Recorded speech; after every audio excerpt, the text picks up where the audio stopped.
Symptôme de la fragilité économique du moment, la hausse des taux de crédit en France. Il est clairement de plus en plus difficile d'obtenir un prêt immobilier. Les banques sont vigilantes, mais c'est peut-être le laxisme enregistré aux États-Unis pour l'octroi de ces crédits qui a conduit à la catastrophe. Obtenir un prêt aujourd'hui, c'est la question conso du jour. Fabien Chadeau et Alexis Oran.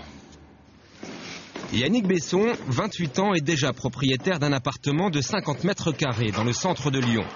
Il vient de le vendre 170 000 €. Voilà, donc là, dernière ligne droite, en plein dans les cartons, j'allais dire encore pour quelques jours, où je vais bientôt déménager. Donc... Problème, il veut s'agrandir et convoite un 90 mètres carrés de 300 000 €. Il croyait avoir les garanties suffisantes pour convaincre son banquier. Erreur.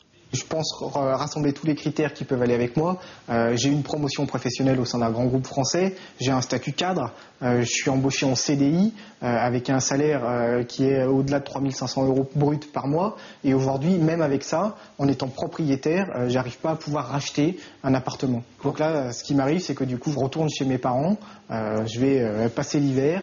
Yannick Besson n'est pas un cas isolé. Obtenir un crédit immobilier est devenu une opération délicate.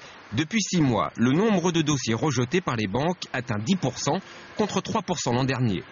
Ce banquier le reconnaît du bout des lèvres, la flambée des prix et la hausse des taux d'intérêt l'obligent aujourd'hui à être beaucoup plus prudent. Mécaniquement, sur des durées identiques, la capacité d'endettement des clients s'en est trouvée un peu diminuée. Moins de crédits, moins de clients pour les promoteurs immobiliers, la période s'annonce délicate. D'ici à la fin de l'année, un tiers des projets devraient être gelés, soit 100 000 logements de moins, avec à la clé des réductions d'effectifs.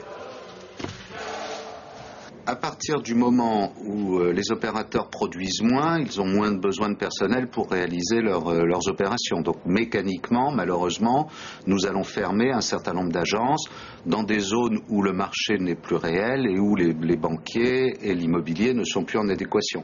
Autre conséquence prévisible, cette fois sur les prix.